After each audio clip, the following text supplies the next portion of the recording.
Welcome to part 5 of the Kicho Wong Dong series. This month we're going to be looking at the hook kick. I highly recommend that you watch part 1 and part 3 for the roundhouse and side kick because they have some fundamentals that you need for the hook kick. The turning side hook kick has the same traits as the side kick and roundhouse. It has the same traits with the side kick as it has the same chain position. You need to bring your knee in parallel to the floor and then extend it in a reverse roundhouse motion. When starting this kick, it is important to have good flexibility. I have included some ballistic stretches. I would do these 10 to 20 times or 30 seconds to a minute. Some static stretches, and again I would hold for 30 seconds or a minute, and then some mobility or range of movement exercises. These are the most important for the hook kick as you are moving the joint in a full circle. Start with your hand against the wall and make small clockwise circles with your knee. As you get more comfortable, try and make these circles wider and control the motion, not using momentum.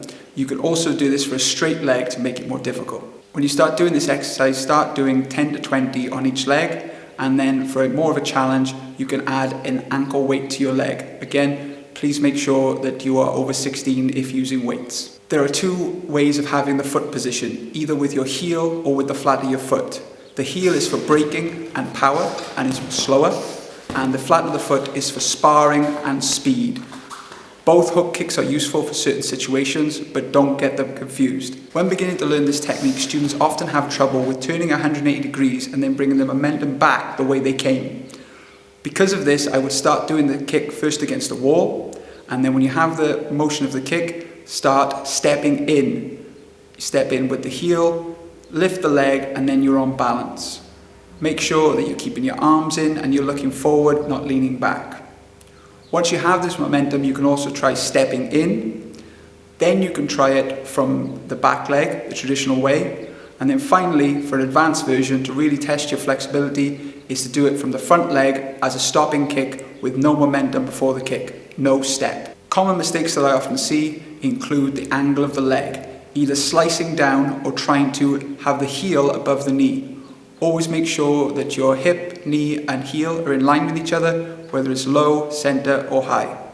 The next common mistake is the legs being too wide while trying to kick. It is too much of a demand on your hips to be able to lift the leg from this position. So like I mentioned earlier, step in so you're almost upright before attempting the kick. The last one, because this kick is primarily used for the head, is that people want to kick high and therefore compensate by leaning back and throwing their arms the other way. Make sure that your back arm is tucked in and that you are looking forward, never taking your eyes off the opponent. Once you feel you have the kick, it is important to test your kick to check that you're improving.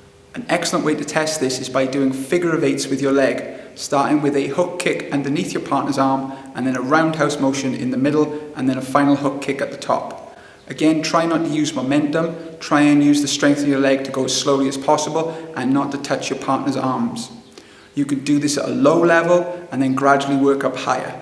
Again, you can do this for 10 to 20 times or 30 seconds to a minute. Start with your hand against the wall, and when you're feeling really strong in your standing leg and you have good balance, you can do it without the wall. The next test requires 2 targets, and basically these targets, you kick them together and then the targets go further apart and higher. And this will demonstrate how wide and high you can get your hook kick. Very good way to test this kick. The last test is a fun drill for building up the flicking power of the hip. Usually with the hook kick, we take the kick all the way through and then land it. This time you'll be kicking, hitting and returning your leg. This exercise looks simple, but the higher and faster you can kick the target and return your leg the same way, the harder it is.